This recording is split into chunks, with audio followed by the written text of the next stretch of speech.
J'ai donné ma voiture à mon fils. Elle est à toi, mon chéri. Il m'a remercié. 2 mois plus tard, sa copine m'a insulté. Sors de notre voiture, vieille, et m'a laissé sous la pluie.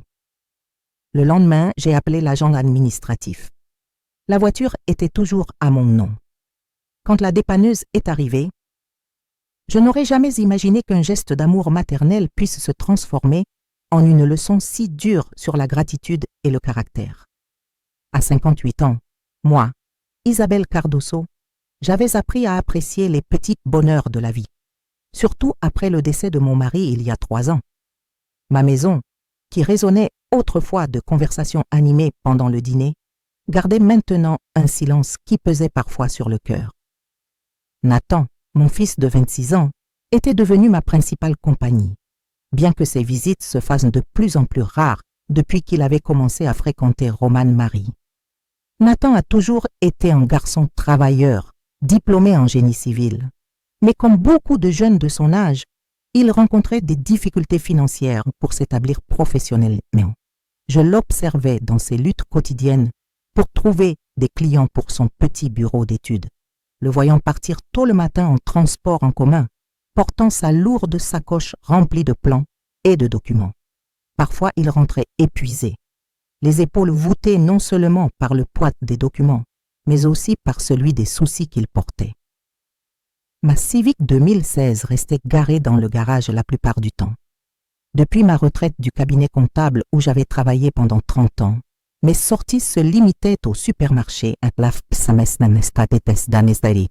pharmacie et à quelques visites occasionnelles chez des amis. La voiture, presque neuve, avec seulement 40 000 km au compteur, semblait être un gaspillage, alors que mon fils faisait face à tant de difficultés de déplacement. Pendant des mois, j'ai réfléchi à cette situation. Nathan n'a jamais demandé d'aide directement, mais je remarquais ses regards lorsqu'il devait refuser un travail trop éloigné ou quand il rentrait trempé après avoir attendu le bus pendant des heures et sous la pluie. Romane, sa petite amie depuis un peu plus d'1 an, ne montrait pas beaucoup de patience face à ses limitations. Les rares fois où ils sont venus ensemble chez moi, je remarquais comme elle soupirait d'impatience quand Nathan mentionnait une difficulté liée au transport. Romane Marie était une jeune femme de 23 ans, diplômée en marketing digital, qui travaillait dans une petite agence prometteuse du centre-ville. Elle avait une personnalité forte, déterminée, et ne cachait pas ses ambitions professionnelles et personnelles. Depuis le début de leur relation, j'avais remarqué qu'elle exerçait une influence considérable sur les décisions de Nathan. Ce n'était pas nécessairement négatif, mais parfois je sentais que mon fils changeait pour plaire à sa petite amie, laissant de côté certains aspects de sa personnalité douce et humble qui l'avaient toujours caractérisé. L'idée de donner la voiture à Nathan m'est venue un dimanche matin, lorsqu'il est venu déjeuner avec moi. Il me parlait d'un grand projet qu'il avait perdu parce que le client avait besoin de visites fréquentes sur un chantier dans la région métropolitaine, et les transports en commun rendaient cela impossible. J'ai vu la frustration dans ses yeux, la façon dont il jouait nerveusement avec sa fourchette en parlant, et mon cœur de mère n'a pas pu le supporter. Cet après-midi-là, après son départ, je suis restée assise sur la véranda à observer la voiture dans le garage. La décision s'est cristallisée dans mon esprit comme quelque chose de naturel, d'inévitable. Nathan avait beaucoup plus besoin de cette voiture que moi. Il construisait sa vie, sa carrière, son avenir. J'avais déjà vécu ma phase de réussite professionnelle et je pouvais maintenant me permettre d'utiliser des applications ou des taxis dans les rares occasions où j'avais besoin de sortir. J'ai passé la semaine suivante à organiser les documents du véhicule, vérifiant que tout était en ordre pour le transfert. J'ai appelé mon avocat, Maître Ménécès, qui s'était occupé des papiers de succession à la mort de mon mari, et il m'a conseillé sur les procédures nécessaires. Curieusement, il m'a suggéré d'attendre un peu, avant de faire le transfert définitif, mais à l'époque, j'ai interprété cela comme un simple excès de prudence professionnelle. Le samedi suivant, j'ai appelé Nathan et lui ai demandé de venir me rendre visite. Il y avait une agréable attente dans l'air, cette sensation que l'on ressent quand on est sur le point de faire une surprise spéciale à quelqu'un qu'on aime. J'ai préparé son plat préféré, des lasagnes aux aubergines, et j'ai dressé la table avec un soin particulier. Quand il est arrivé, vers 11 heures du matin, je pouvais à peine contenir mon impatience. Nous avons parlé de choses et d'autres pendant le déjeuner, mais je remarquai que Nathan était un peu distrait. Il a mentionné que Romane faisait pression pour qu'ils vivent ensemble et qu'elle avait trouvé un appartement intéressant, mais qui était loin de son travail. La question du transport s'imposait à nouveau comme un obstacle dans sa vie. Après le déjeuner, pendant que nous prenions le café dans le salon, j'ai enfin réuni le courage de faire ma surprise. Je me suis levée, j'ai pris les clés de la voiture sur la petite table de l'entrée et je suis revenue au salon. Nathan me regardait avec curiosité, sans comprendre ce qui se passait. J'ai tendu les clés vers lui, sentant une émotion sincère monter dans ma poitrine. C'était un moment spécial, de ceux qui restent gravés dans la mémoire pour toujours.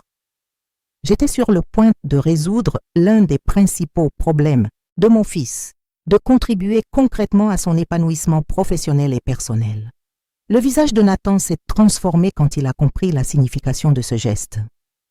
Ses yeux se sont écarquillés, sa bouche s'est légèrement ouverte, et pendant un instant, il est resté complètement immobile, comme s'il n'arrivait pas à assimiler ce qu'il voyait. Les clés sont restées suspendues dans l'air entre nous deux, chargées de symbolisme et d'amour maternel. Quand il a finalement réagi, Nathan s'est levé d'un bond et m'a serré dans ses bras avec une force que je n'avais pas ressentie depuis longtemps. J'ai senti ses larmes mouiller mon épaule, et mes propres larmes ont commencé à couler silencieusement sur mon visage. C'était un moment de pure connexion entre mère et fils, un de ces instants qui justifient tous les sacrifices et les inquiétudes de la maternité. Il a pris mon visage entre ses mains, me regardant dans les yeux avec une intensité émouvante. Il y avait une gratitude sincère, mais aussi une sorte de soulagement profond, comme si un poids énorme avait été ôté de ses épaules.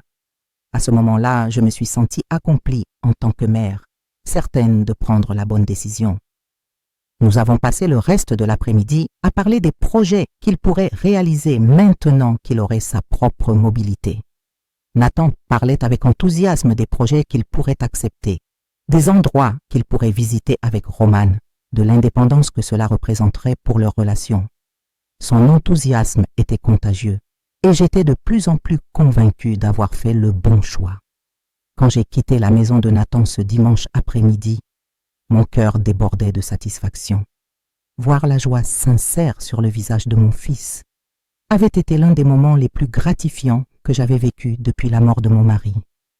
L'étreinte serrée qu'il m'avait donnée avant mon départ réchauffait encore ma poitrine, et ses mots de remerciement résonnaient dans mes oreilles comme une douce mélodie. Au cours des semaines suivantes, j'ai observé Nathan s'épanouir d'une manière que je n'avais pas vue depuis longtemps.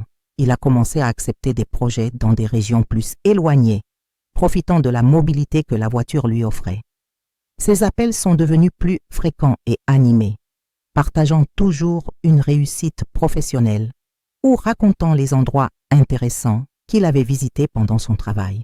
La différence dans son attitude était perceptible même au téléphone. Il y avait une confiance renouvelée dans sa voix, une énergie qui me rendait fière de la décision que j'avais prise. Romane semblait également plus satisfaite de ce nouveau arrangement. Dans les rares conversations que nous avions eues au téléphone, quand elle répondait au portable de Nathan, je percevais une cordialité différente dans son ton. Elle mentionnait les sorties qu'ils faisaient ensemble le week-end, les restaurants qu'ils découvraient, la facilité qu'ils avaient maintenant à se voir. C'était comme si la voiture avait débloqué non seulement la mobilité physique de Nathan, mais aussi les possibilités de leur relation. Je me contentais de cette nouvelle dynamique, m'adaptant progressivement à la vie sans voiture personnelle. J'ai installé des applications de transport sur mon téléphone. J'ai découvert que le supermarché du quartier faisait des livraisons gratuites au-dessus de 50 € et j'ai même commencé à apprécier les promenades jusqu'à la pharmacie quand il faisait beau. Il y avait une simplicité réconfortante dans cette nouvelle routine et je me sentais en paix avec le choix que j'avais fait. Les visites de Nathan, cependant, sont devenues encore plus espacées. Il prétextait être très occupé avec ses nouveaux projets, et bien que je comprenne l'importance de ce moment pour sa carrière, nos rencontres régulières me manquaient. Romane avait réussi à le convaincre de déménager dans l'appartement qu'elle avait trouvé, et ils vivaient maintenant ensemble dans un quartier plus central de la ville, mais aussi plus éloigné de ma maison. 2 mois se sont écoulés depuis que j'avais remis les clés de la Civic à Nathan. C'était un mardi matin pluvieux quand j'ai décidé de faire une visite surprise à leur nouvel appartement. J'avais préparé un gâteau à la carotte, le préféré de mon fils, et je voulais voir l'endroit où il construisait sa nouvelle vie. Comme je ne conduisais plus, j'ai appelé un taxi et je suis partie avec enthousiasme vers l'adresse que Nathan m'avait donnée quelques semaines auparavant. L'appartement se trouvait dans un immeuble moderne de classe moyenne, avec un gardien et une petite aire de loisirs. Quand je suis arrivée à l'étage et que j'ai sonné, c'est Romane qui a ouvert. Son expression de surprise s'est rapidement transformée en un masque d'irritation mal dissimulée, mais elle m'a poliment saluée et m'a invitée à entrer. Nathan était sous la douche, m'a-t-elle informée. Alors nous sommes restés à bavarder dans le salon pendant que j'admirais la décoration. L'appartement était petit mais bien organisé, avec des meubles modernes qui reflétaient clairement plus le goût de Romane que celui de mon fils. Par la fenêtre du salon, je pouvais voir ma vieille Civic garée dans la rue, impeccablement propre et brillante. Quand Nathan est sorti de la douche et m'a vu dans le salon, sa réaction a été de joie sincère. Il m'a chaleureusement embrassé, a commenté le gâteau que j'avais apporté et a commencé à me faire visiter l'appartement avec une fierté évidente. J'ai remarqué cependant que Romane observait notre interaction avec une expression que je n'arrivais pas à déchiffrer complètement, mais qui me mettait mal à l'aise. Nous avons discuté pendant environ 1 heure, rattrapant le temps perdu sur le travail, les projets futurs et les plans du couple. Nathan a mentionné qu'ils avaient prévu un voyage pour le week-end suivant, profitant justement de la facilité d'avoir la voiture pour explorer les villes voisines. Romane complétait ses commentaires avec enthousiasme, mais je percevais quelque chose de forcé dans son animation. Quand j'ai annoncé que je devais partir, Nathan s'est proposé de me raccompagner, mais Romane est rapidement intervenue en disant qu'ils avaient des engagements importants cet après-midi-là. Elle a suggéré que je prenne un taxi, sur un ton qui m'a semblé un peu plus sec que nécessaire. Nathan a semblé hésiter un moment, mais ça finit par acquiescer aux propos de sa petite amie. Je suis descendue au rez-de-chaussée et j'ai demandé au gardien d'appeler un taxi pour moi. En attendant dans le hall, j'observais le mouvement de la rue à travers la vitre. La pluie s'était intensifiée et je commençais à regretter de ne pas avoir insisté pour que Nathan me ramène chez moi. Le gardien m'a informé que le taxi mettrait environ 20 minutes à cause de la circulation compliquée par la pluie.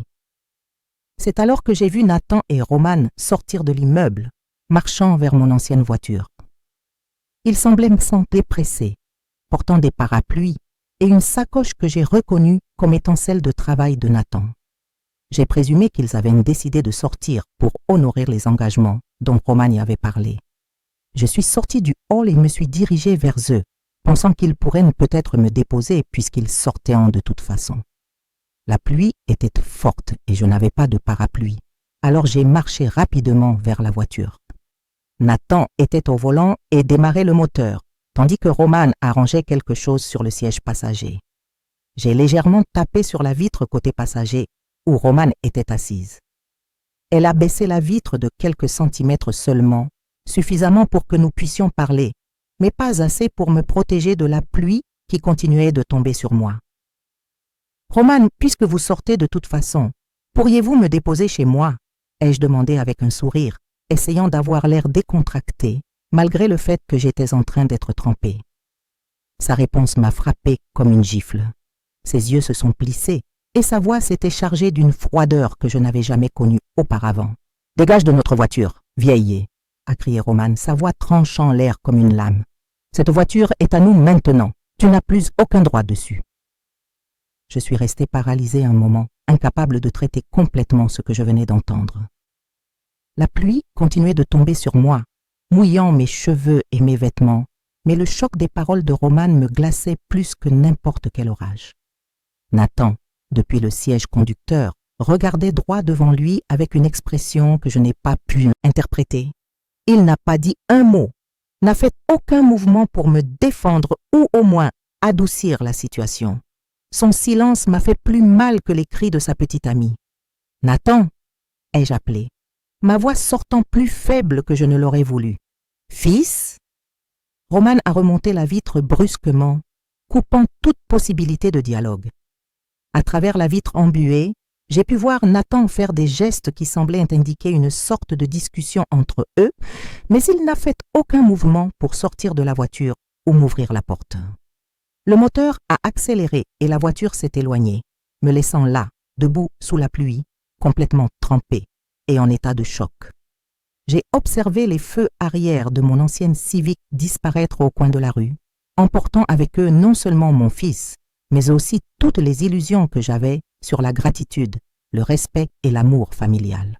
Je suis retourné dans le hall de l'immeuble, goûtant sur le sol en marbre. Le gardien me regardait avec une expression de pitié qui m'a fait me sentir encore plus humilié. Mes vêtements étaient complètement mouillés, mes cheveux dégoulinaient d'eau sur mon visage, et je tremblais non seulement de froid, mais d'une indignation qui grandissait à chaque seconde. Quand le taxi est finalement arrivé, j'avais déjà pris une décision. Pendant tout le trajet de retour à la maison, avec mes vêtements mouillés collés au corps et le cœur battant dans ma poitrine, un seul mot résonnait dans mon esprit. Notre. Roman avait dit notre voiture, comme si je lui avais donné ce véhicule, comme si ma générosité maternelle avait été dirigée vers une parfaite étrangère qui se sentait maintenant en droit de m'humilier. Je suis rentrée chez moi furieuse, mais aussi avec une clarté mentale que je n'avais pas ressentie depuis longtemps. Je suis allée directement dans le bureau où je gardais tous les documents importants et j'ai cherché le dossier avec les papiers de la voiture. Ma mémoire était exacte. J'avais préparé toute la documentation pour le transfert, mais suivant le conseil du docteur Ménécès, j'avais décidé d'attendre un peu avant de l'officialiser. Le véhicule était toujours enregistré à mon nom. Techniquement, légalement, cette voiture m'appartenait encore. Nathan et Roman utilisaient un véhicule qui ne leur appartenait pas officiellement, et après le manque de respect que je venais de subir, je ne me sentais plus aucune obligation d'honorer ma promesse initiale. Le lendemain matin, dès l'ouverture des services publics, j'ai appelé le mandataire qui s'occupait toujours de mes affaires automobiles. J'ai expliqué la situation de manière objective, sans entrer dans les détails émotionnels, et me suis renseigné sur les procédures pour récupérer un véhicule utilisé sans autorisation par le propriétaire légal. Le mandataire a confirmé que, la voiture étant toujours à mon nom, j'avais tout à fait le droit d'exiger sa restitution, y compris par dépanneuse si nécessaire. Il m'a conseillé sur les démarches légales et s'est proposé d'organiser le service de remorquage si je décidais de poursuivre cette action. Sans hésiter, j'ai autorisé la procédure.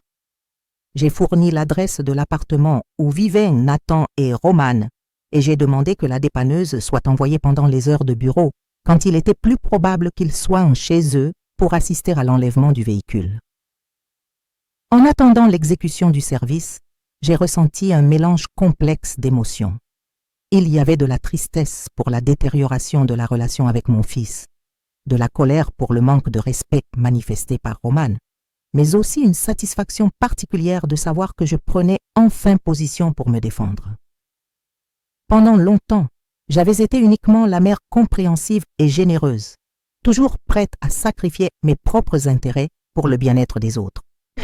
Il était temps de montrer que la générosité ne signifiait pas la faiblesse et que le manque de respect aurait des conséquences. Le mandataire a appelé en milieu d'après-midi pour confirmer que la dépanneuse était en route. Sa voix professionnelle portait une note légèrement inquiète quand il m'a demandé si j'étais sûre de ma décision. J'ai confirmé sans hésiter, ressentant une détermination que je n'avais pas éprouvée depuis longtemps. Il m'a informé que la procédure serait réalisée dans l'heure et que je devrais attendre un appel confirmant l'enlèvement du véhicule. Je suis restée assise dans le fauteuil du salon, observant le mouvement de la rue à travers la fenêtre. Les heures passaient lentement, et je m'imaginais la réaction de Nathan et Roman quand ils verraient la dépanneuse arriver. Une partie de moi ressentait un pincement au cœur en pensant à la déception que mon fils manifesterait, mais une plus grande partie se sentait soulagée de prendre enfin position. À 4h20 de l'après-midi, mon téléphone a sonné. C'était l'opérateur de la dépanneuse confirmant qu'il était à l'adresse et demandant ma présence pour signer quelques documents. J'ai expliqué que je ne pouvais pas me déplacer jusque-là, mais que j'avais une procuration pour que le mandataire signe en mon nom. Il a confirmé que cela serait suffisant et m'a informé que la procédure était lancée. 15 minutes plus tard, j'ai reçu un appel furieux de Nathan. Sa voix était altérée d'une façon que j'avais rarement entendue tout au long de sa vie. « Maman, qu'est-ce que tu as fait ?» a crié Nathan à l'autre bout de la ligne. « Il y a une dépanneuse ici qui veut t'emmener la voiture. » J'ai respiré profondément avant de répondre, gardant ma voix calme et contrôlée. « La voiture est à mon nom, Nathan. Après ce qui s'est passé hier, j'ai décidé d'exercer mon droit légal sur elle. »« Mais maman, tu m'as donné la voiture. C'était un cadeau !» a-t-il protesté, sa voix mêlant indignation et désespoir. « Je t'ai offert la voiture, fils. » Mais le transfert n'a jamais été officialisé. Et après le manque de respect que j'ai subi hier de ta petite amie, j'ai réalisé que j'avais peut-être été précipité dans ma générosité. J'ai entendu des voix en arrière-plan, reconnaissant immédiatement les cris hystériques de Romane. Elle était clairement en train de se disputer avec quelqu'un, probablement avec l'opérateur de la dépanneuse, dans une tentative désespérée d'empêcher la procédure. « Maman, s'il te plaît, ne fais pas ça », a supplié Nathan. « On peut parler, résoudre cette situation. » Romane était nerveuse hier, elle ne voulait pas dire ces choses. « Elle ne voulait pas dire », ai-je répété, sentant la colère monter dans ma gorge. Elle m'a traité de vieille, Nathan. Elle m'a laissé sous la pluie, comme si j'étais une parfaite inconnue. Et toi, tu es resté assis dans la voiture sans dire un seul mot pour me défendre. Le silence à l'autre bout du fil dura quelques longues secondes. Quand Nathan reprit la parole, sa voix s'était plus basse, chargée d'une culpabilité qu'il semblait enfin reconnaître. « Je sais que c'était mal, maman. J'aurais dû te défendre. Mais s'il te plaît, ne fais pas ça. Cette voiture signifie beaucoup pour nous, pour nos projets. Signifiait beaucoup pour vous, ai-je corrigé en insistant sur le temps du verbe. Maintenant, elle signifie beaucoup pour moi. Elle représente le respect de soi, la dignité et la certitude que je ne permettrai plus qu'on me traite avec mépris. » Romane arracha le téléphone des mains de Nathan, et sa voix stridente envahit mon oreille comme une sirène discordante. « Vous ne pouvez pas faire ça !» cria-t-elle. « Cette voiture était un cadeau. Vous n'avez pas le droit de reprendre un cadeau. »« Si, ma chérie, » ai-je répondu avec un calme qui m'a surprise. « J'en ai le droit légal puisque le véhicule est toujours à mon nom. Et j'en ai le droit moral après le spectacle de non-respect que tu m'as offert hier. »« Mais vous aviez dit qu'elle était à nous. Nathan paye même déjà l'assurance et l'entretien, » protesta Romane, sa voix prenant un ton larmoyant qui ne me convainquait pas du tout. « J'ai dit qu'elle était pour Nathan, pas pour toi. Et même ainsi, les cadeaux peuvent être révoqués quand le bénéficiaire fait preuve d'ingratitude et de non-respect. » Nathan reprit le téléphone, et je pouvais entendre une discussion animée entre eux en arrière-plan. Quand il me reparla, sa voix s'était brisée, presque suppliante. « Maman, je vais parler à Romane de ce qui s'est passé hier. Elle va s'excuser, je te le promets. Mais s'il te plaît, ne reprends pas la voiture. J'en ai besoin pour travailler, pour mes projets. Tu travaillais très bien avant d'avoir ta propre voiture, Nathan. Tu prenais les transports en commun, tu partageais des trajets avec des collègues, tu trouvais des solutions. La différence, c'est que maintenant, tu t'es habitué au confort et tu ne veux pas y renoncer. Ce n'est pas que le confort, maman. C'est pratique. C'est une opportunité de croissance professionnelle. » C'était, ai-je corrigé à nouveau. Maintenant, c'est une leçon sur les conséquences, sur la façon dont on traite les gens qui nous aiment et font des sacrifices pour nous. L'opérateur de la dépanneuse m'a rappelé, m'informant que le véhicule était en train d'être chargé sur la plateforme et que la procédure serait terminée dans quelques minutes. Il m'a demandé si je souhaitais recevoir la voiture à mon domicile. ou si je préférais qu'elle soit emmenée directement dans un parking sécurisé jusqu'à ce que je décide quoi en faire. J'ai choisi de la recevoir chez moi. Je voulais avoir ma Civic de retour dans le garage où elle avait toujours été, où je pourrais la voir par la fenêtre et me rappeler que parfois il faut prendre des décisions difficiles pour préserver sa dignité.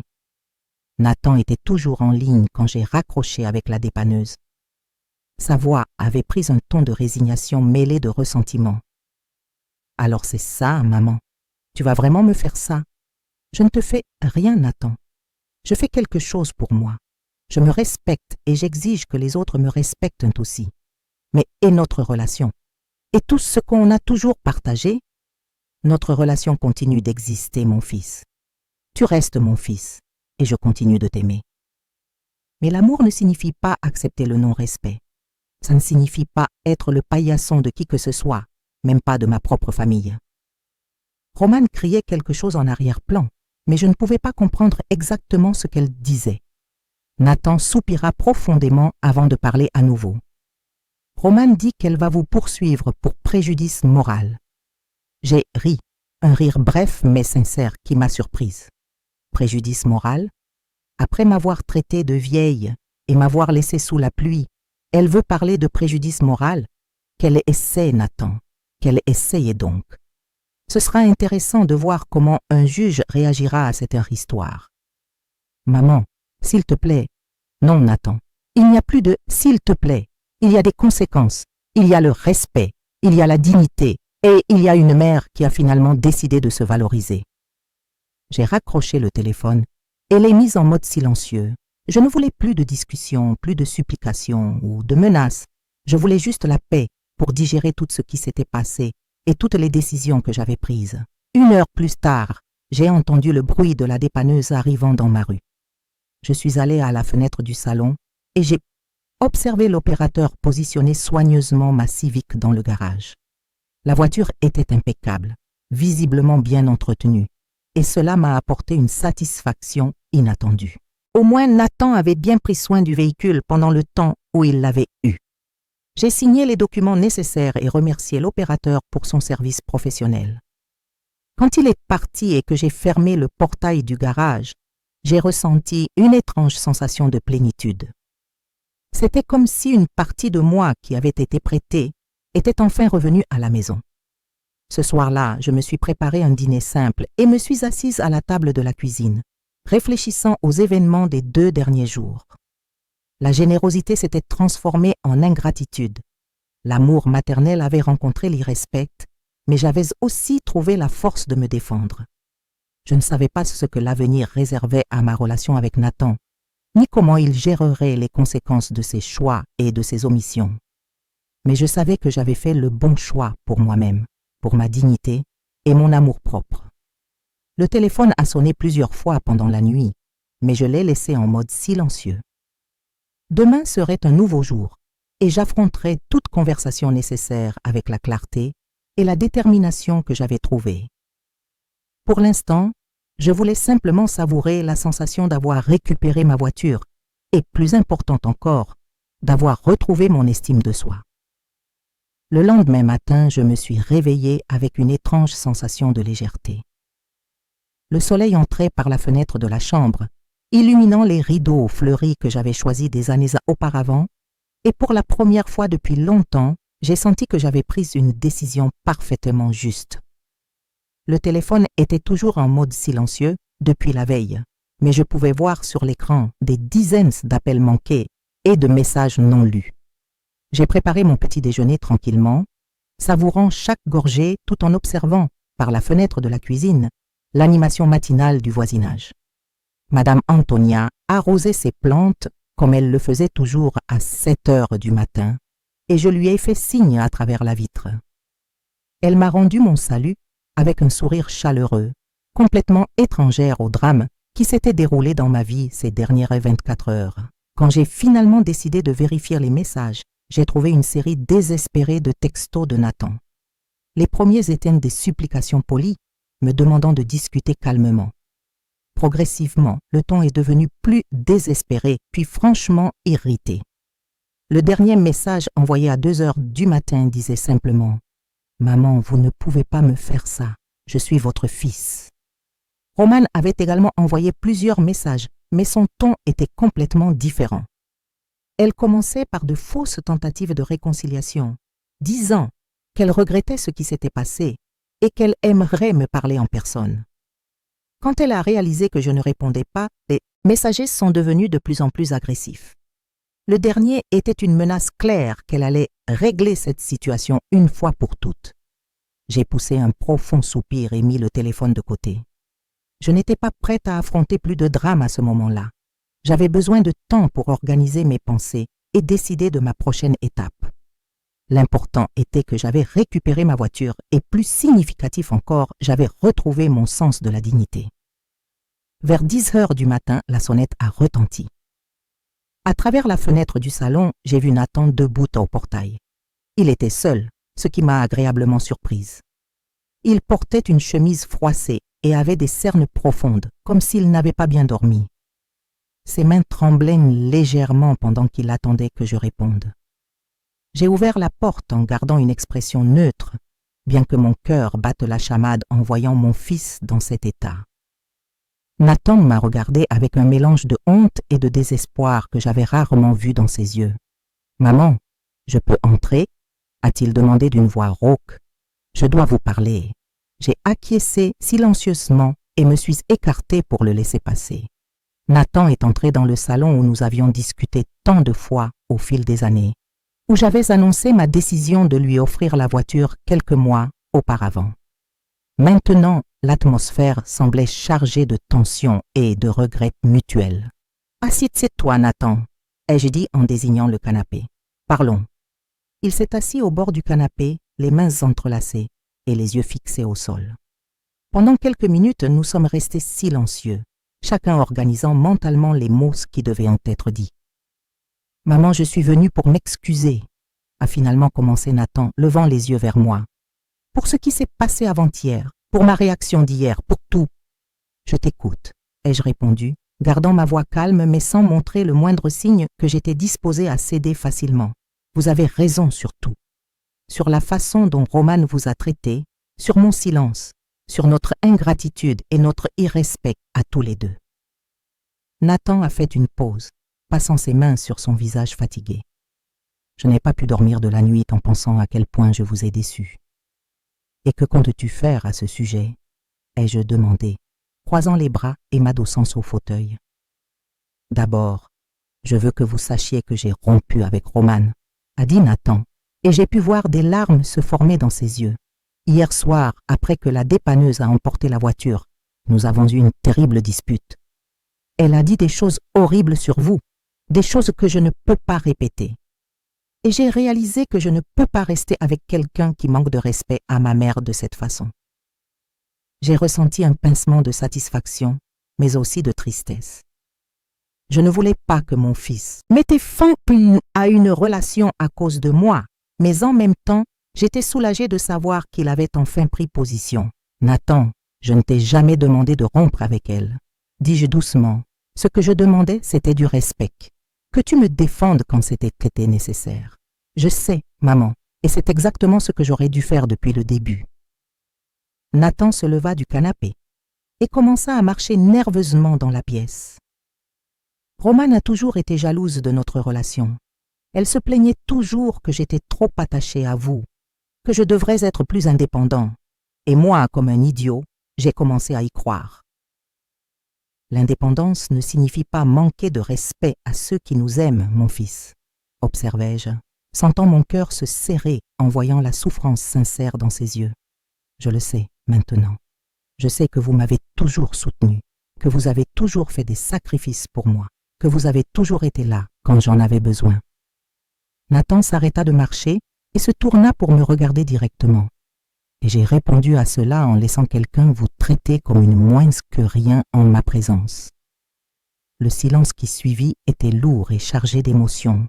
Je pouvais voir que Nathan était sincèrement désolé, mais je savais aussi que le regret seul ne suffisait pas. Il y avait des leçons à tirer et des conséquences à affronter. « Nathan, j'accepte tes excuses, » dis-je finalement. Mais accepter des excuses ne signifie pas que tout redevient normal immédiatement. La confiance se construit avec le temps et se détruit en un instant. Je comprends, maman, et je suis prêt à faire ce qu'il faut pour regagner votre confiance. Nathan revint s'asseoir, cette fois plus près de moi, à propos de la voiture. La voiture reste avec moi, interrompis-je fermement. Au moins pour l'instant. J'ai besoin de voir des changements réels dans ton comportement avant d'envisager quoi que ce soit. Nathan acquiesça avec résignation, bien que je puisse voir la déception dans ses yeux. « Comment vas-tu faire pour aller au travail ?» demandai-je, ressentant une pointe d'inquiétude maternelle que je ne pouvais pas complètement supprimer. « Je vais prendre les transports en commun, comme avant. Je demanderai du covoiturage aux collègues quand ce sera nécessaire. Je me débrouillerai, maman. C'est le minimum que je puisse faire pour montrer que je prends cela au sérieux. » J'observai mon fils pendant quelques instants, essayant d'évaluer la sincérité de ses paroles. Nathan avait toujours été un bon acteur enfant, capable de me convaincre de presque tout avec ses grands yeux et sa voix douce. Mais il y avait quelque chose de différent chez lui maintenant, une maturité forcée par les circonstances qui me faisait croire qu'il réfléchissait vraiment à ses actes. « Et Romane ?» demandai-je. « Comment a-t-elle réagi à la rupture ?» Nathan soupira profondément avant de répondre. « Elle ne l'a pas bien pris. Elle a dit qu'elle vous ferait payer pour avoir détruit notre relation. Elle a menacé de vous poursuivre en justice, de répandre des mensonges sur nous sur Internet. Plusieurs choses. » Nathan me regarda avec inquiétude. « Maman, je pense que vous devez être vigilante. Romane pourrait tenter quelque chose. »« Qu'elle essaie, » répondis-je avec plus d'assurance que je n'en ressentais réellement. « Je n'ai rien fait d'illégal ou d'immoral. J'ai simplement exercé mes droits sur ma propriété après avoir été irrespectée. Même ainsi, elle est très en colère. Et quand Romane est en colère, elle est capable de tout. » Cette information m'inquiéta plus que je ne voulais l'admettre. Je ne connaissais pas assez Romane pour savoir jusqu'où elle pourrait aller dans sa soif de vengeance. Mais ce que j'avais vu d'elle jusqu'à présent ne m'inspirait pas confiance en sa stabilité émotionnelle. « Nathan, penses-tu qu'elle serait capable de faire quelque chose de dangereux ?» demandai-je, essayant de ne pas montrer la peur qui commençait à m'envahir. « Pas physiquement, non, » répondit-il rapidement. « Mais elle a beaucoup de contacts sur les réseaux sociaux, elle connaît des personnes influentes. Elle pourrait essayer de vous diffamer, d'inventer des histoires, ce genre de choses. » « Alors qu'elle invente, dis-je, relevant le menton avec détermination. La vérité finit toujours par éclater, Nathan, et j'ai la conscience tranquille. » Mon fils sourit pour la première fois depuis son arrivée. Un petit sourire mais sincère qui me rappela le garçon qu'il avait été. « Vous avez toujours été courageuse, maman. J'avais oublié ça. » « Tu n'avais pas oublié, mon fils. Tu avais juste arrêté d'y faire attention. » Nous avons passé le reste de la matinée à parler de divers sujets. Nathan m'a parlé de ses projets au travail, de ses soucis financiers, maintenant qu'il n'avait plus la voiture, de ses plans pour l'avenir. J'ai écouté attentivement, offrant des conseils quand c'était approprié, mais gardant une certaine distance émotionnelle qui n'existait pas auparavant. Quand Nathan s'est préparé à partir, il s'est tourné vers moi une dernière fois.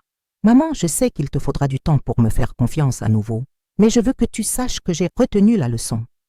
Je ne laisserai plus jamais personne te manquer de respect en ma présence. Je ne choisirai plus jamais quelqu'un d'autre avant ma famille. »« Je l'espère, Nathan, » ai-je répondu en lui donnant une étreinte brève mais sincère. « Je l'espère. » Après son départ, je suis resté devant la fenêtre à le regarder marcher dans la rue vers l'arrêt de bus. Il y avait quelque chose de symbolique dans cette image. Mon fils adulte marchant seul, portant les conséquences de ses choix, mais aussi la possibilité de grandir et de changer. Le téléphone a sonné, interrompant mes pensées. C'était un numéro que je ne reconnaissais pas, mais j'ai décidé de répondre quand même. « Isabelle Cardoso ?» a demandé une voix féminine que je n'ai pas immédiatement identifiée. « Oui, c'est moi. » ai-je répondu prudemment. « Ici le commissariat du district. Pourriez-vous venir cet après-midi? Une plainte a été déposée contre vous qui nécessite des éclaircissements. » Mon cœur s'est emballé. Romane avait vraiment mis sa menace à exécution. Mon sang s'est glacé dans mes veines quand j'ai raccroché. Roman avait mis ses menaces à exécution plus rapidement que je ne l'aurais imaginé. Je me suis assise lourdement dans le fauteuil du salon, essayant d'assimiler ce que je venais d'entendre. Une plainte déposée contre moi au commissariat signifiait qu'elle avait inventé une histoire suffisamment grave pour impliquer la police. J'ai respiré profondément plusieurs fois, essayant de garder mon calme. Je savais que je n'avais rien fait de mal, mais je comprenais aussi que, dans le monde d'aujourd'hui, la vérité ne suffisait pas toujours à protéger quelqu'un d'accusations malveillantes. Roman était jeune, éloquente, et d'après ce que Nathan m'avait dit, avait des contacts influents. J'étais une femme de 58 ans, veuve, sans grandes ressources ni relations puissantes. J'ai décidé d'appeler mon avocate, maître Hortense Mendes, qui m'avait aidée avec les formalités de succession après la mort de mon mari. Hortense avait toujours été une professionnelle compétente et, plus importante encore, une personne en qui j'avais pleinement confiance. « Isabelle, quel plaisir d'entendre votre voix », a dit Hortense en décrochant. « Comment allez-vous »« Pas très bien, Hortense. J'ai besoin de votre aide de toute urgence », ai-je répondu, sentant ma voix trembler légèrement. Je viens de recevoir un appel du commissariat m'informant qu'une plainte a été déposée contre moi. « Quel genre de plainte ?» a demandé Hortense, et j'ai pu entendre le bruit de papier qu'on déplace à l'autre bout de la ligne, indiquant qu'elle était pleinement attentive. Je lui ai raconté toute l'histoire depuis le moment où j'avais offert la voiture à Nathan jusqu'à l'incident avec Roman et la récupération ultérieure du véhicule. Hortense m'a écouté en silence, ne posant que quelques questions ponctuelles pour clarifier des détails spécifiques. « Isabelle, d'après ce que vous me racontez, vous n'avez absolument rien fait d'illégal, » a dit Hortense après que j'ai terminé mon récit. « La voiture était à votre nom, vous en êtes la propriétaire légale, et vous aviez tout à fait le droit de la récupérer. Mais découvrons exactement de quoi cette jeune femme vous accuse avant de trop nous inquiéter. « Pouvez-vous m'accompagner au commissariat ?» ai-je demandé, ressentant un immense soulagement d'avoir quelqu'un de compétent à mes côtés dans cette situation. « Bien sûr. En fait, j'insiste pour vous accompagner. Fixons rendez-vous dans 2 heures. Cela vous donnera le temps de vous préparer mentalement et me permettra de revoir certaines questions juridiques liées à votre cas. » Après avoir raccroché, j'ai essayé de me concentrer sur des tâches simples pour calmer mes nerfs. J'ai préparé une collation légère, organisé quelques documents qui pourraient en être pertinents et choisi une tenue appropriée pour l'occasion. J'ai opté pour un ensemble tailleur discret mais élégant qui transmettrait sérieux et respectabilité. Pendant que je me préparais, je ne pouvais m'empêcher de penser à la rapidité avec laquelle la situation avait dégénéré. Il y a quelques jours à peine, j'étais simplement une mère généreuse qui avait offert une voiture à son fils. Maintenant, je me retrouvais impliquée dans une situation qui pourrait avoir de sérieuses conséquences juridiques. Le téléphone a sonné à nouveau et cette fois, c'était Nathan. Sa voix semblait encore plus désespérée que ce matin. « Maman, Roman vient de m'appeler. Elle m'a dit qu'elle avait déposé une plainte contre toi, » a-t-il dit rapidement, comme s'il avait peur que je raccroche avant qu'il ait fini de parler. « Je sais, Nathan. Le commissariat m'a déjà contacté, » ai-je répondu, gardant ma voix ferme malgré la tempête émotionnelle que je ressentais à l'intérieur. « Maman, elle dit qu'elle va t'accuser de vol, de menaces, de plusieurs choses absurdes. J'ai essayé de lui parler, de lui faire comprendre que c'est de la folie, mais elle ne veut rien entendre. Et qu'espère-t-elle obtenir avec ça ?» ai-je demandé, bien que je connaisse déjà la réponse. Elle veut que je revienne vers elle. Elle dit qu'elle ne retirera les accusations que si j'arrête tout ça et qu'on se remette ensemble. C'est du chantage éhonté, maman. J'ai ressenti un mélange de colère et de tristesse en entendant cela. De la colère d'être utilisée comme monnaie d'échange dans un jeu émotionnel malsain et de la tristesse de voir mon fils manipulé de façon si cruelle. « Nathan, tu ne peux pas céder à ce genre de chantage, » ai-je dit fermement. « Si tu retournes vers elle pour cette raison, elle aura toujours ce pouvoir sur vous deux. Et la prochaine fois que vous vous disputerez, elle fera quelque chose de pire encore. Je le sais, maman. Mais si elle arrive vraiment à te causer des problèmes, et si elle fabrique de fausses preuves ou trouve de faux témoins, alors nous y ferons face ensemble, en famille. J'ai une avocate compétente, la vérité c'est de mon côté, et je t'ai comme témoin de ce qui s'est réellement passé. Nathan est resté silencieux quelques secondes avant de répondre. Tu as raison, je ne céderai pas à son chantage. En fait, je veux que tu saches que je suis prêt à témoigner en ta faveur si nécessaire. Je raconterai exactement comment les choses se sont passées, même si ça me fait passer pour un idiot. Tu n'es pas un idiot, Nathan. Tu as été manipulé par quelqu'un sans scrupules. Il y a une différence. Quand l'heure est venue d'aller au commissariat, Hortense m'attendait déjà sur le parking. C'était une femme élégante d'une 40aine d'années, aux cheveux noirs attachés en un chignon impeccable et portant un tailleur qui dégageait autorité et compétence. « Comment vous sentez-vous » a demandé Hortense pendant que nous marchions vers l'entrée du commissariat. Nerveuse mais déterminée, ai-je répondu honnêtement. Je sais que je n'ai rien fait de mal et cela me donne la force d'affronter tout ce qui pourrait arriver.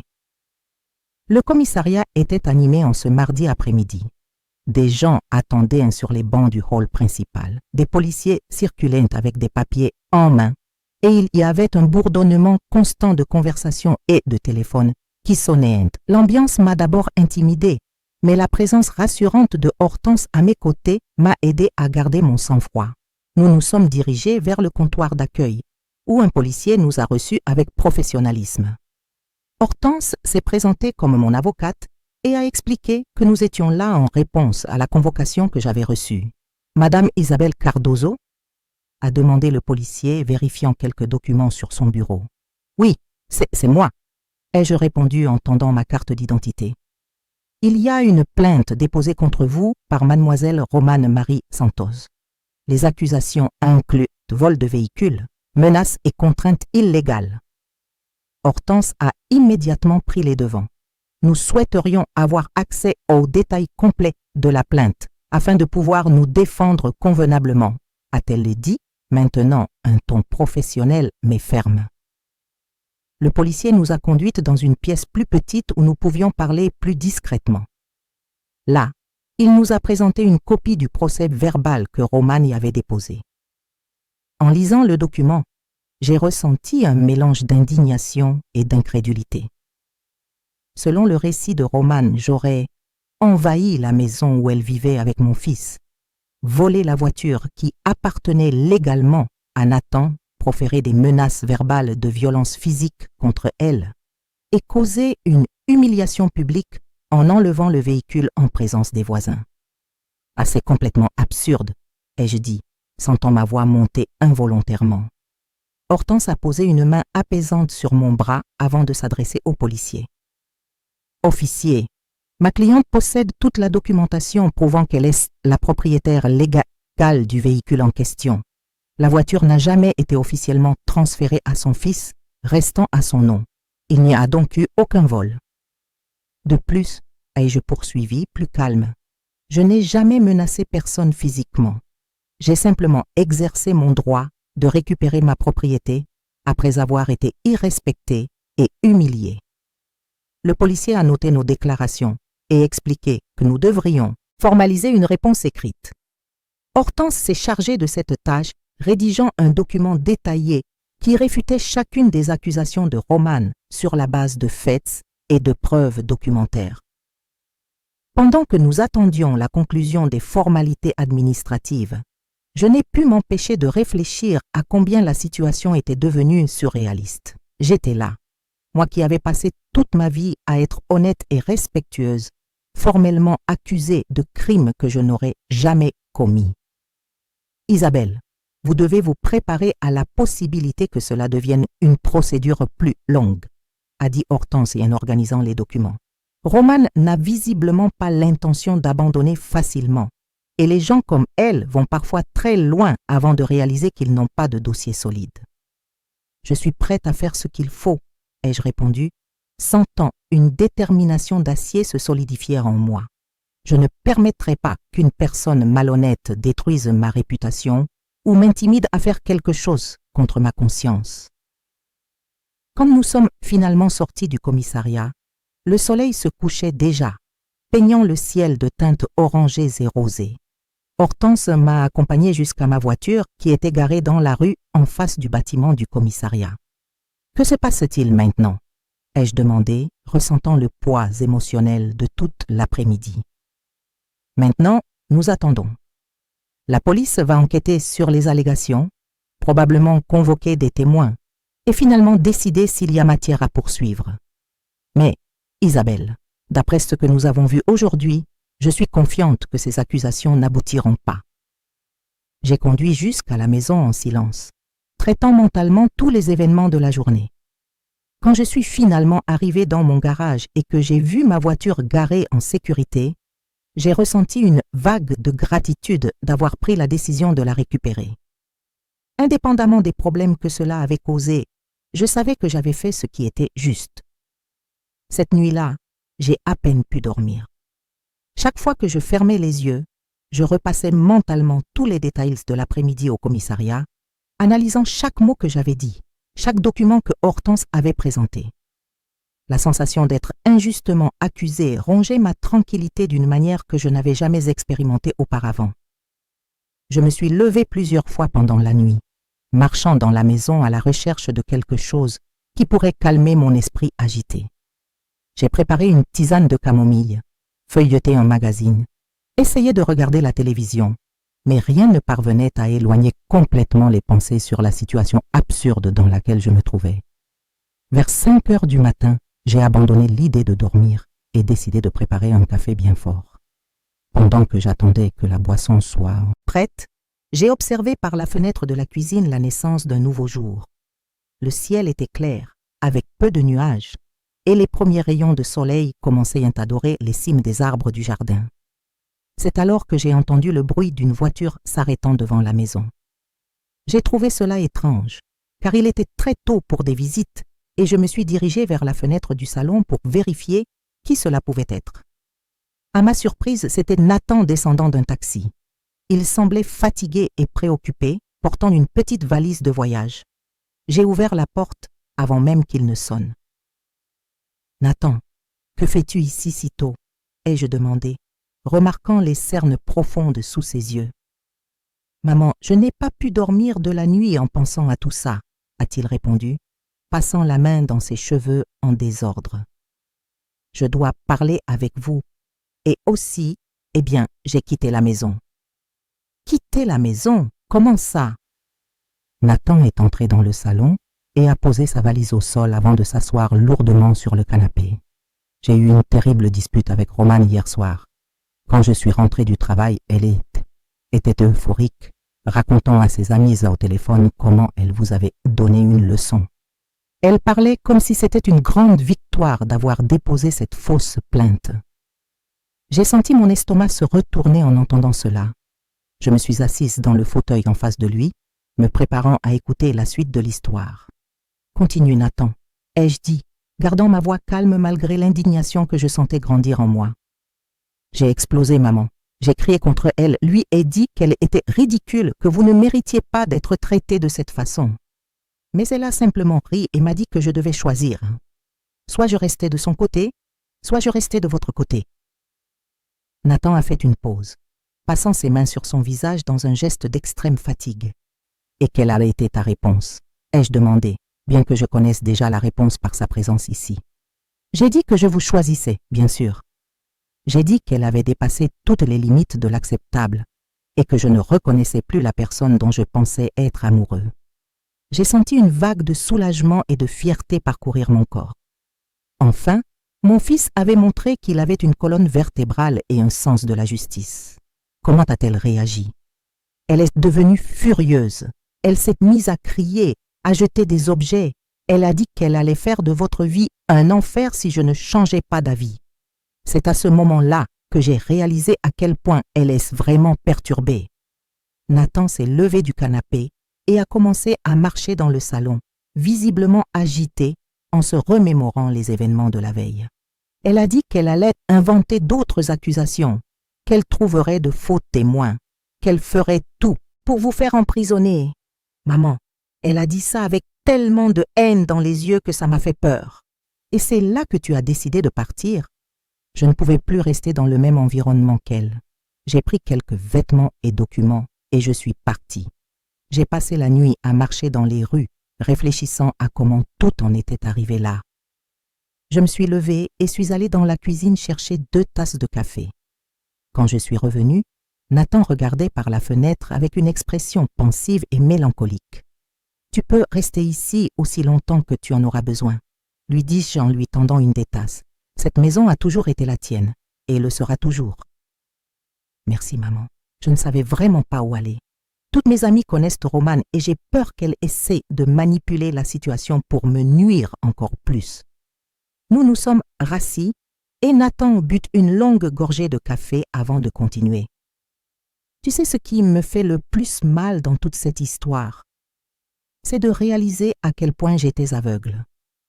Romane a toujours montré des signes qu'elle était intéressée et manipulatrice, mais j'ai choisi de les ignorer. Quand elle faisait des commentaires méchants sur les autres, quand elle traitait mal les serveurs dans les restaurants, quand elle trouvait toujours des excuses pour ne pas partager l'addition, l'amour nous aveugle parfois face aux défauts évidents, dis-je pour le consoler. L'important est que tu aies réussi à voir la vérité avant qu'il ne soit trop tard. Mais c'est déjà trop tard, non? Elle a déposé une fausse plainte contre toi à cause de moi. Si j'avais eu le courage de rompre plus tôt, rien de tout cela ne serait arrivé. Nathan, tu ne peux pas te blâmer pour les actes malhonnêtes de quelqu'un d'autre. Romane a choisi de mentir à la police et cette responsabilité lui incombe entièrement. Nous avons passé la matinée à discuter de la situation, à analyser les possibles développements et à planifier la suite. Nathan était déterminé à témoigner en ma faveur dans toute procédure juridique qui pourrait survenir et voulait aussi officialiser une rupture définitive avec Romane. Vers midi, Hortense a appelé avec des nouvelles sur l'affaire. « Isabelle, j'ai de bonnes nouvelles », dit mon avocate d'un ton optimiste. J'ai parlé avec le commissaire chargé de l'affaire et il est déjà très sceptique quant aux accusations de Romane. Apparemment, elle a un historique de plaintes similaires contre d'autres personnes. Vraiment, elle a déjà fait ça avant. Au moins 3 fois ces 2 dernières années. Toujours en lien avec des disputes personnelles ou des ruptures.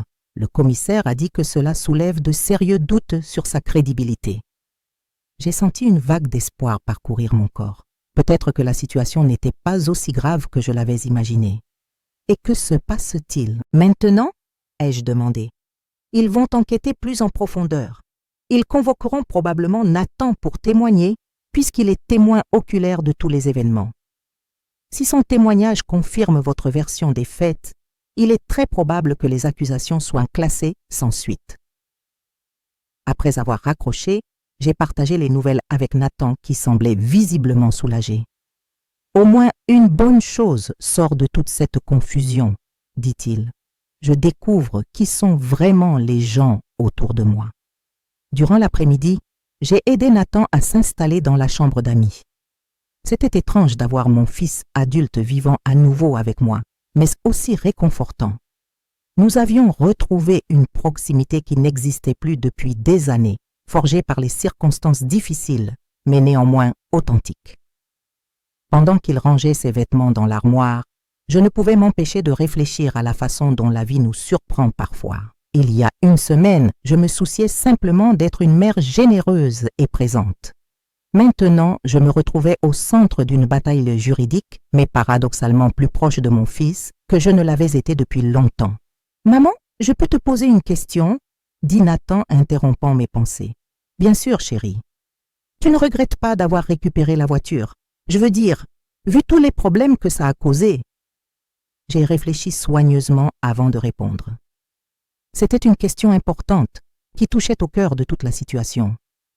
Non, Nathan, je ne regrette pas du tout. Cette femme m'a manqué de respect de la pire façon possible et j'avais tout à fait le droit de réagir. Si j'avais laissé passer, elle l'aurait interprété comme de la faiblesse et m'aurait probablement traité encore plus mal à l'avenir. Nathan hocha lentement la tête, semblant réfléchir à mes paroles. Tu as raison, j'aurais dû te défendre à ce moment-là, au lieu de rester neutre. Je suis désolée pour ça. Tu étais dans une position difficile, essayant de maintenir la paix entre deux personnes que tu aimes. Je ne t'en veux pas pour ça. Nous avons passé le reste de l'après-midi à faire des activités domestiques simples, mais qui avaient une signification spéciale pour moi. Nous avons préparé le dîner ensemble, regardé la télévision, parlé de sujets divers. C'était comme si nous rattrapions des années de distance en quelques heures. Quand la nuit est tombée, je me sentais plus sereine que je ne l'avais été depuis des jours. J'avais retrouvé mon fils, j'avais une avocate compétente qui s'occupait de mon affaire et j'avais la conscience tranquille d'avoir fait ce qui était juste. Quel que soit le résultat final de cette situation, je l'affronterai avec dignité et détermination. Le lendemain matin, je me suis réveillée avec plus d'espoir que je n'en avais ressenti depuis longtemps. Avoir Nathan de retour à la maison, même temporairement, m'apportait un réconfort dont je ne réalisais pas à quel point il m'avait manqué. J'ai préparé un petit déjeuner soigné avec du pain frais, des fruits et de la confiture maison que j'avais gardée dans le garde-manger. « Bonjour, maman », dit Nathan en descendant les escaliers, semblant d'avoir mieux dormi que prévu. « Quelle merveilleuse odeur ! Je pensais que tu méritais un petit déjeuner spécial après tout ce que tu as traversé. » ai-je répondu en lui servant une tasse fumante. « Comment te sens-tu aujourd'hui » Nathan s'est assis à la table de la cuisine et a poussé un profond soupir avant de répondre. Soulagé, en fait. C'est comme si un énorme poids avait été retiré de mes épaules. Je sais qu'il nous reste des problèmes à résoudre, mais pour la première fois depuis des mois, je sens que je suis du bon côté de la situation. Pendant que nous prenions le petit déjeuner, le téléphone a sonné. C'était Hortense, mon avocate, et au ton de sa voix, j'ai immédiatement compris qu'elle avait des nouvelles importantes. « Isabelle, j'ai besoin que vous et Nathan veniez à mon bureau aujourd'hui même. Nous avons des développements significatifs dans l'affaire, dit-elle, ne pouvant cacher une certaine satisfaction dans sa voix. « Quel genre de développement ?» ai-je demandé, sentant mon cœur s'accélérer. « Je préfère vous expliquer en personne, mais je peux vous dire que les choses évoluent très favorablement pour vous. Pouvez-vous venir vers 10 heures ?» J'ai confirmé l'heure et raccroché, partageant la conversation avec Nathan qui semblait anxieux mais optimiste. Nous sommes arrivés au bureau de Hortense à l'heure précise. Elle nous a accueillis avec un sourire qu'elle ne pouvait dissimuler, tenant un dossier rempli de documents. « Asseyez-vous, s'il vous plaît. J'ai plusieurs nouvelles à partager, » dit-elle en organisant les papiers sur son bureau. Premièrement, l'enquête de la police a révélé des informations très intéressantes sur Roman Marie. Nathan s'est penché en avant, manifestement intéressé d'entendre les détails. Comme je l'avais mentionné hier, elle est une historique d'incidents similaires, mais nous avons découvert que c'est encore pire que ce que nous imaginions. Ces 3 dernières années, elle a déposé 7 fausses plaintes contre différentes personnes, toujours en lien avec des disputes personnelles ou des ruptures. J'ai ressenti un mélange d'indignation et de soulagement en entendant cette information. C'était révoltant de savoir que Roman avait utilisé le système judiciaire comme une arme personnelle à plusieurs reprises, mais aussi réconfortant de confirmer que je n'étais pas la seule victime de ces mensonges. Et ce n'est pas tout, a poursuivi Hortense en feuilletant les documents. Nous avons réussi à localiser 2 des victimes précédentes et toutes 2 ont accepté de témoigner sur son comportement habituel. L'une d'entre elles possède même des enregistrements audio où Roman admet avoir inventé des accusations. Nathan a passé la main dans ses cheveux, secouant la tête avec incrédulité. « Je ne connaissais vraiment pas cette femme, » a-t-il murmuré. « Comment ai-je pu être si aveugle ?» « L'important est que vous ayez ouvert les yeux à temps, » a dit Hortense doucement. « Et votre témoignage sera fondamental pour clore définitivement cette affaire. » Elle s'est tournée vers moi avec une expression encore plus satisfaite. « Isabelle, il y a une 2e nouvelle, peut-être encore meilleure. Le commissaire chargé de l'affaire a décidé non seulement de classer les accusations contre vous, mais aussi d'ouvrir une enquête formelle contre Roman pour dénonciation calomnieuse et usage abusif du système judiciaire. J'ai senti les larmes me monter aux yeux. Enfin, justice était rendue. Cela signifie qu'elle peut aller en prison, ai-je demandé, assimilant encore l'information. elle sera très probablement condamnée à payer une amende et à effectuer des travaux d'intérêt général. Et elle aura un casier judiciaire, ce qui rendra beaucoup plus difficile pour elle de répéter ce comportement à l'avenir, a expliqué Hortense. Nathan était resté silencieux pendant quelques instants, réfléchissant clairement aux implications de tout ce qu'il entendait. « Vous savez ce qui m'impressionne le plus dans toute cette histoire, a-t-il finalement dit, c'est de réaliser comment la vérité finit toujours par éclater.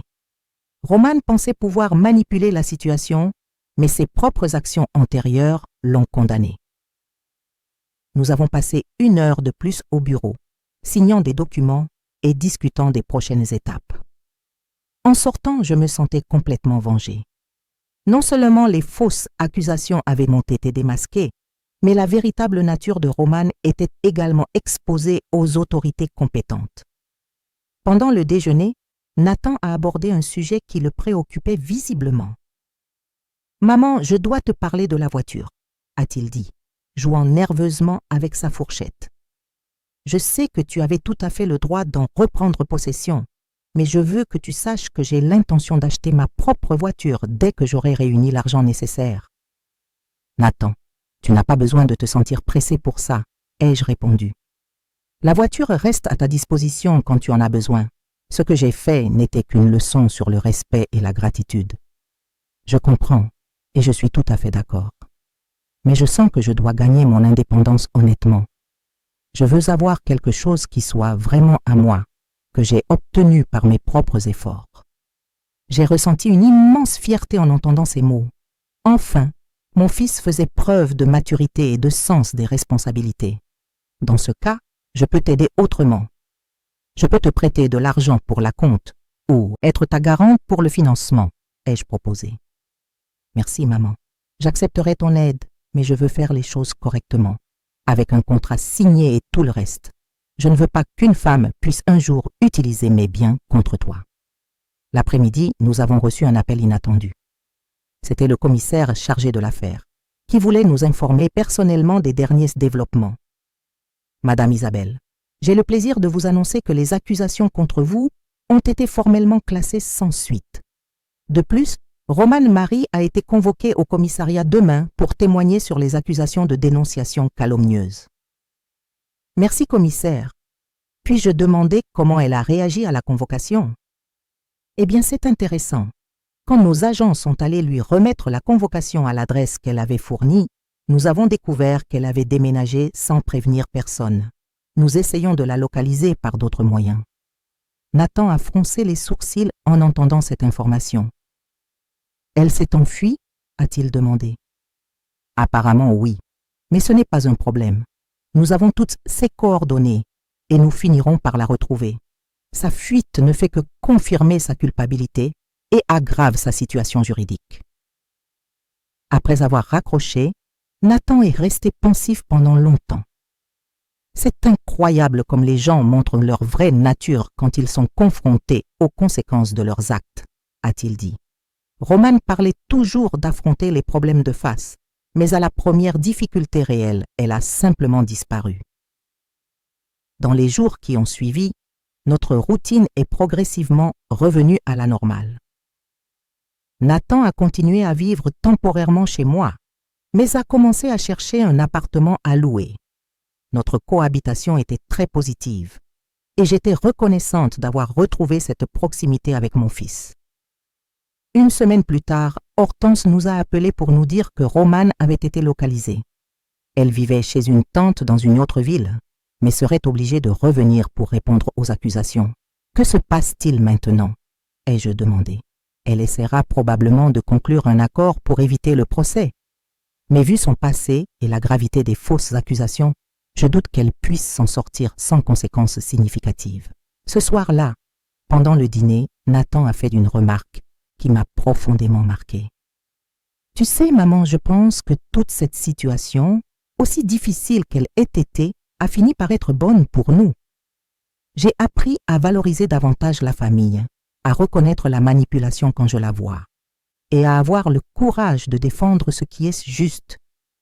Et j'ai appris que parfois, il faut être ferme pour maintenir le respect, ai-je répondu. Si j'avais laissé passer le manque de respect de Romane, elle l'aurait interprété comme une faiblesse et m'aurait probablement traité encore plus mal. Tu as fait ce qu'il fallait, maman, et je m'excuse de ne pas t'avoir défendu dès le début. Je promets que cela n'arrivera plus jamais. J'ai senti mon cœur se réchauffer à ces mots.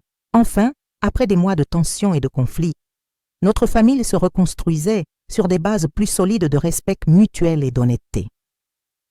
Quand je me suis couchée ce soir-là, j'ai réfléchi à tout le chemin que nous avions parcouru. Cela avait commencé par un simple geste de générosité maternelle, s'était transformé en une douloureuse leçon sur le caractère et la manipulation, et se terminait avec une famille plus unie et consciente de ses valeurs. La vérité avait prévalu. La justice suivait son cours, et j'avais prouvé à moi-même que j'étais capable de me battre pour mes droits quand c'était nécessaire. Plus important encore, j'avais retrouvé le respect et l'amour sincère de mon fils, quelque chose qui valait beaucoup plus que n'importe quelle voiture ou bien matériel. 2 ans se sont écoulés depuis les événements tumultueux qui ont failli détruire notre famille. J'étais assise sur la terrasse de la maison par un samedi matin ensoleillé, observant Nathan laver sa propre voiture dans le garage. C'était une Corolla d'occasion, mais impeccable, qu'il avait achetée avec ses propres économies après des mois de travail acharné et de dévouement. « Maman, tu veux que je lave ta voiture aussi ?» a demandé Nathan s'essuyant les mains avec une serviette tout en admirant le résultat de son travail. « Ce serait super, mon chéri, » ai-je répondu, ressentant une vague de contentement en voyant comme notre relation s'était renforcée. « Merci. » Nathan a souri et fait un signe de la main, se dirigeant vers l'endroit où ma Civic était égarée. Il avait déménagé dans son propre appartement il y a 1 an, mais il venait encore me rendre visite tous les week-ends.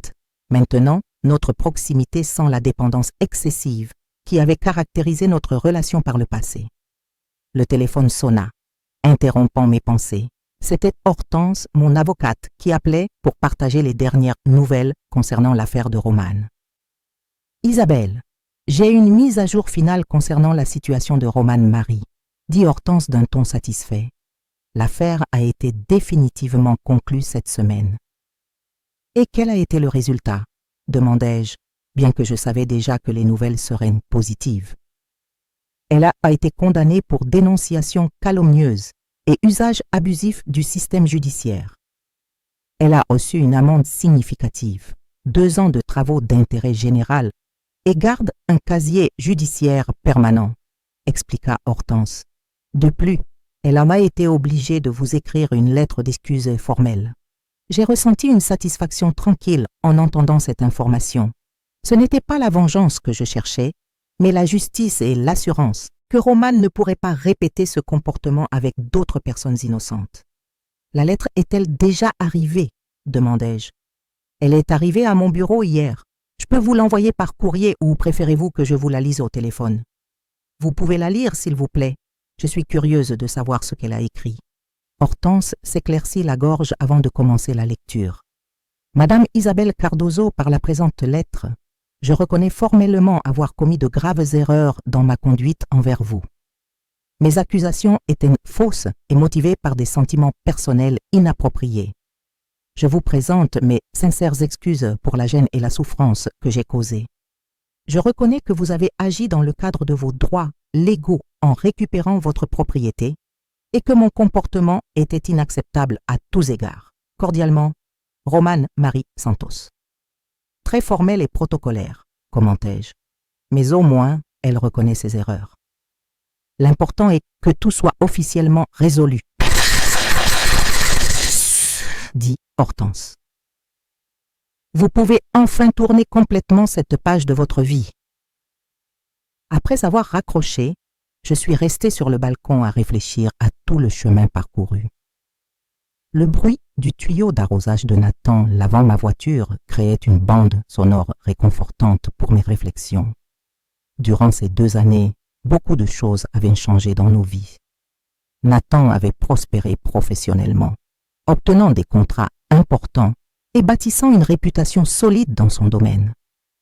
Son expérience avec Romane l'avait rendu plus prudent dans ses relations, mais aussi plus mûr et conscient de ses propres valeurs. C'est fait. Maman, ta voiture brille, annonça Nathan, rangeant le matériel de nettoyage dans le garage. Merci mon chéri. Tu veux déjeuner ici aujourd'hui? Demandai-je, connaissant déjà la réponse. Bien sûr, surtout si c'est les lasagnes aux aubergines, répondit-il avec un sourire espiègle qui me rappelait le garçon qu'il avait été. Pendant que nous préparions le déjeuner ensemble dans la cuisine, Nathan aborda un sujet qui le rendait visiblement enthousiaste ces dernières semaines. « Maman, il y a quelque chose que je veux te dire, » dit-il, assaisonnant la salade avec un soin particulier. « Je t'écoute, » répondis-je, ajustant le feu sous les lasagnes qui chauffaient et nous. « J'ai rencontré quelqu'un de spécial, une architecte qui travaille dans une entreprise partenaire de la mienne. Elle s'appelle Carla et... Eh bien, je crois que je tombe amoureux. » J'ai senti mon cœur se réchauffer en voyant le bonheur sincère dans les yeux de mon fils. Après l'expérience traumatisante avec Roman, il était resté longtemps sans s'impliquer romantiquement avec qui que ce soit, se concentrant entièrement sur son travail et la reconstruction de son estime de soi. « Parle-moi d'elle, » demandai-je, m'asseyant à la table de la cuisine pour mieux l'écouter. « Elle est différente, maman. Gentille, respectueuse, travailleuse.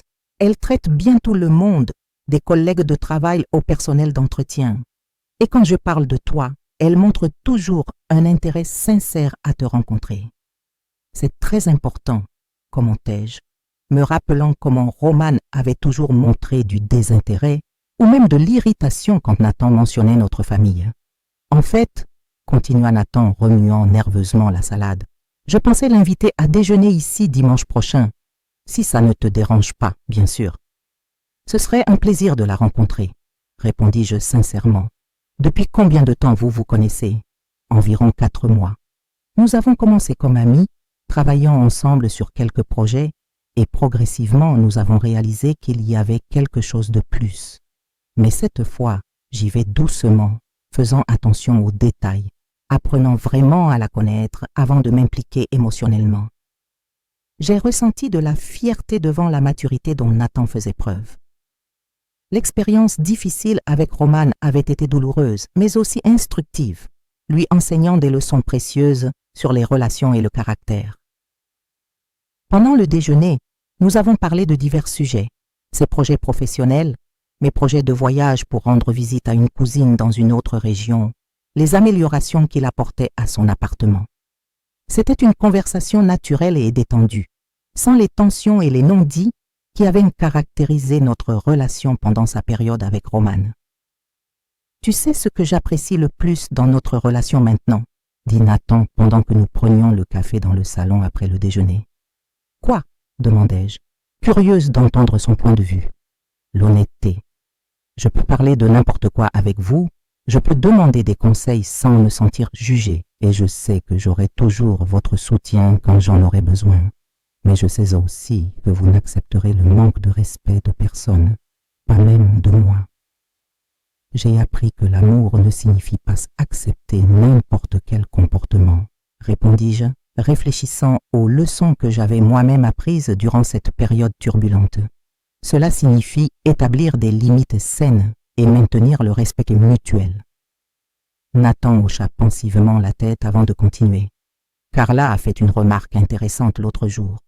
Elle a dit qu'elle admire les hommes qui ont des relations saines avec leur mère, car cela indique une maturité émotionnelle et une capacité à respecter les femmes. Elle semble être une personne sensée, observai-je, me formant déjà une impression positive de la nouvelle petite amie de mon fils. C'est vrai, et le plus important, elle comprend que ma relation avec vous n'est pas une compétition pour elle. En fait, elle voit cela comme quelque chose de positif qui démontre mes valeurs familiales. Durant l'après-midi, pendant que nous regardions un film ensemble, j'ai réfléchi à la façon dont notre famille s'était transformée. La voiture, qui avait été le catalyseur de toute la crise, était toujours dans mon garage, mais représentait maintenant quelque chose de différent. Ce n'était plus juste un véhicule, mais un symbole de l'importance de se défendre quand c'est nécessaire et de maintenir sa dignité en toutes circonstances. Nathan avait appris des leçons précieuses sur le caractère, la manipulation et l'importance de défendre ceux qu'on aime. J'avais découvert que la gentillesse ne signifie pas la faiblesse et que parfois il faut être ferme pour maintenir le respect. Quand le soleil a commencé à se coucher, Nathan s'est préparé à retourner à son appartement. Avant de partir, il m'a donné une longue et sincère étreinte. « Merci pour tout, maman », dit-il, et je pouvais entendre une émotion sincère dans sa voix, de m'avoir appris la dignité, de ne pas avoir abandonné même quand j'étais un idiot, et de m'avoir montré que la famille est ce qui compte vraiment. « Merci d'avoir appris ces leçons », répondis-je, sentant des larmes de gratitude dans mes yeux, et d'être devenu l'homme intègre que j'ai toujours su que tu pourrais être. Après le départ de Nathan, je suis resté sur la terrasse à observer les étoiles qui commençaient à apparaître dans le ciel nocturne. La maison était silencieuse, mais c'était un silence réconfortant, chargé de paix et de satisfaction. Il y a 2 ans, j'avais pris une décision difficile qui avait failli détruire ma relation avec mon fils. Aujourd'hui, je peux affirmer avec certitude que c'était la meilleure décision que j'ai jamais prise. Non seulement j'ai retrouvé mon amour-propre et ma dignité, mais j'ai aussi aidé Nathan à grandir en tant que personne et à développer des valeurs solides qui l'accompagneront tout au long de sa vie. La vérité avait prévalu, la justice avait été rendue, et notre famille en était sortie plus forte et plus unie que jamais. Parfois, les leçons les plus précieuses se présentent déguisées en crise, et les moments les plus difficiles deviennent les fondations des relations les plus solides. Alors que je me préparais à dormir cette nuit-là, j'ai ressenti une profonde gratitude pour le chemin que nous avions parcouru. L'avenir se présentait plein de possibilités positives. Un fils mûr et respectueux, une possible belle-fille qui semblait être une personne de caractère, et la certitude que notre famille avait appris à valoriser ce qui compte vraiment dans la vie.